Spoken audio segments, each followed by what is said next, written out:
Bus welcome to my YouTube channel. ನೋಡ್ಕೊಳ್ಳಿ, ಮಹಿಳೆಯರಿಗೆ bumper good news ಸಿಗ್ತಾ ಇದೆ. ಬರೋಬ್ಬರಿ 11,000 ರೂಪಾಯಿ ಸಿಗುತ್ತೆ. ಈ ಯೋಜನೆ ಯಾವುದು ಅಂತ ನೋಡ್ತಾ ಹೋಗೋಣ. ಅದಕ್ಕಿಂತ ಮುಂಚೆ ಯಾರಾದರೂ ಹೊಸ್ತಾ ನೋಡ್ತಾ ಇದ್ದಾರೆ ಪ್ಲೀಸ್ ಸಬ್ಸ್ಕ್ರೈಬ್ ಮಾಡ್ಕೊಳ್ಳಿ. ಪ್ರಧಾನಮಂತ್ರಿ ಮಾತೃತ್ವ ವಂದನಾ ಯೋಜನೆ ಅಡಿಯಲ್ಲಿ ನಿಮಗೆ ಗರ್ಭಿಣಿಯರಿಗೆ ಸಿಗುತ್ತೆ 11,000 ರೂಪಾಯಿ.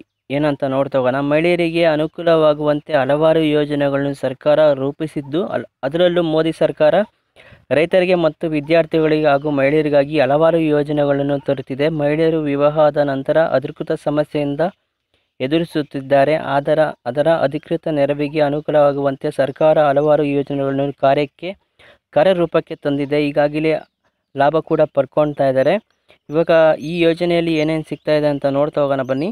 ಪ್ರಧಾನಮಂತ್ರಿ ಮಾತೃವಂದನಾ ಯೋಜನೆಯಲ್ಲಿ ಕೇಂದ್ರ ಸರ್ಕಾರ ಯೋಜನೆಯಲ್ಲಿ ಮಹಿಳೆಯರಿಗೆ ಮತ್ತು ಮಕ್ಕಳ ಆರೋಗ್ಯದ ಹಿತದೃಷ್ಟಿಯಿಂದ ಈ ಯೋಜನೆಯನ್ನು ಜಾರಿ ತರಲಾಗಿದ್ದು, ಮಹಿಳೆಯರು ಮತ್ತು ಮಕ್ಕಳ ಆರೋಗ್ಯಕ್ಕಾಗಿ 11,000 ರೂಪಾಯಿ ಅಧಿಕೃತ ನೆರವಾಗಿ ನೀಡಲಾಗುತ್ತದೆ. ಪ್ರಧಾನಮಂತ್ರಿ ಈ ಯೋಜನೆಯಲ್ಲಿ ನಿಮಗೆ 2017ರ ಬಜೆಟ್ನಲ್ಲಿ ಪ್ರಧಾನಮಂತ್ರಿ ನರೇಂದ್ರ ಮೋದಿ ಅವರು ಘೋಷಣೆ ಮಾಡಿದ್ದರು. ಈ ಯೋಜನೆಯಲ್ಲಿ ಲಾಭಕ್ಕಾಗಿ ವಿವಾಹವಾದ ಗರ್ಭಿಣಿ ಮಹಿಳೆಯರಿಗೆ ಗರ್ಭಿಣಿ ಆಗದ ಮತ್ತು ಮಗುವಿನ ಜನ್ಮ ನೀಡಿದ ನಂತರ 11,000 ರೂಪಾಯಿ ನಿಮಗೆ ಅಧಿಕೃತ ನೆರವಾಗಲಿ ಅಂತ ನಿಮಗೆ ಈ ಅಮೌಂಟ್ನ ನಿಮಗೆ ಕೊಡ್ತಾ ಇದ್ದಾರೆ. ನಿಮಗೆ ಯಾವ ಥರ ಅಮೌಂಟ್ ಬರುತ್ತೆ ಅಂತ ಹೇಳ್ತೀನಿ ನೋಡ್ಕೊಳ್ಳಿ. ಈ ಯೋಜನೆ ಅಡಿಯಲ್ಲಿ ಹಣಕಾಸು ನೇರವಾಗಿ ನಿಮ್ಮ ಬ್ಯಾಂಕ್ ಅಕೌಂಟ್ಗೆ ಬರುತ್ತೆ. ಇವಾಗ ಯಾವ ಥರ ಬರುತ್ತೆ ಅಂತ ನೋಡ್ಕೊಳ್ಳಿ. ಈ ಯೋಜನೆ ಅಡಿಯಲ್ಲಿ ಗರ್ಭಿಣಿ ಮಹಿಳೆಯರು ಇರ್ತಾರಲ್ಲ, ಅವ್ರಿಗೆ ಹಣ ಹೇಗೆ ವರ್ಗಾವಣೆ ಆಗುತ್ತೆ ಅಂದರೆ, ಈ ಯೋಜನೆ ಅಡಿಯಲ್ಲಿ ಫಲಾನುಭವಿಗಳಿಗೆ 2 ಕಂತುಗಳಾಗಿ ಹಣವನ್ನು ಕಳಿಸ್ತಾರೆ. ನಿಮಗೆ ಮಹಿಳೆಯರಿಗೆ ಮೊದಲ ಬಾರಿ ತಾಯಿ ಆಗಿದ್ದಾರೆ ಅಂಥವ್ರಿಗೆ 5,000 ರೂಪಾಯಿ ನಿಮಗೆ ಫಸ್ಟ್ ಕೊಡ್ತಾರೆ. ನೆಕ್ಸ್ಟ್ 2ನೇ ಬಾರಿ ಹೆಣ್ಣು ಮಗುವಿಗೆ ಜನ್ಮ ನೀಡಿದರೆ ನಿಮಗೆ 6,000 ರೂಪಾಯಿಗಳನ್ನು ನೀಡಲಾಗುತ್ತದೆ. ಮೊದಲನೇ ಬಾರಿ ತಾಯಿಯಾದವರಿಗೆ ನಿಮಗೆ 5,000 ರೂಪಾಯಿಗಳನ್ನು 2 ಕಂತುಗಳು ಜಮಾ ಮಾಡಲಾಗುತ್ತದೆ. ಮೊದಲನೇ 1 ಕಂತು ಜಮಾ ಮಾಡಿದ ನಂತರ 3,000 ರೂಪಾಯಿ ಹಾಗೂ 2ನೇ ಕಂತಿನ ಹಣ ಜಮಾ ನೋಂದಣಿ ಆಗಿ ಮಗುವಿಗೆ ಮೊದಲ ಲಸಿಕೆ ಹಾಕಿಸಿದ ನಂತರ ನಿಮಗೆ 2,000 ರೂಪಾಯಿ ಕೊಡಲಾಗುತ್ತೆ. 2ನೇ ಬಾರಿ ಹೆಣ್ಣು ಮಗುವಿಗೆ ಜನ್ಮ ನೀಡಿದರೆ ಜನನ ಆದ ಬಳಿಕ 6,000 ರೂಪಾಯಿ ನಿಮಗೆ ಬ್ಯಾಂಕ್ ಖಾತೆಗೆ ವರ್ಗಾವಣೆ ಆಗುತ್ತೆ. ಓಕೆನಾ?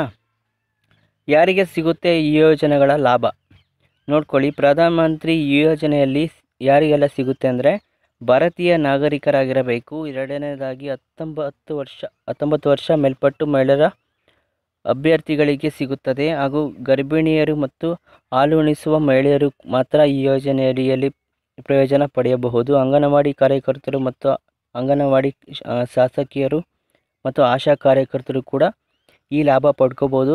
ಏನೇನು ಬೇಕು ಡಾಕ್ಯುಮೆಂಟ್ಸು ಅರ್ಜಿ ಹಾಕೋಕ್ಕೆ ಅಂತ ನೋಡ್ಕೊಳ್ಳಿ.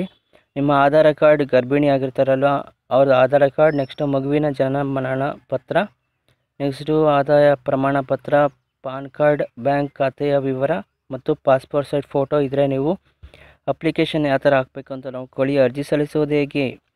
ಈ ಯೋಜನೆಯಲ್ಲಿ ಅರ್ಜಿ ಸಲ್ಲಿಸಬೇಕಂತ ಇದ್ದರೆ ಆನ್ಲೈನಲ್ಲೂ ಸಲ್ಲಿಸ್ಬೋದು, ಆಫ್ಲೈನಲ್ಲೂ ಸಲ್ಲಿಸ್ಬೋದು. ಹೋಗಿ ನೀವು ಭೇಟಿ ಮಾಡಿ. ಆನ್ಲೈನಲ್ಲಿ ನೀವು ಅರ್ಜಿ ಸಲ್ಲಿಸಬೇಕಂತ ಇದ್ದರೆ ಹತ್ತಿರದ ಆರೋಗ್ಯ ಕೇಂದ್ರ ಅಥವಾ ಅಂಗನವಾಡಿ ಕೇಂದ್ರಕ್ಕೆ ಭೇಟಿ ಮಾಡಿ.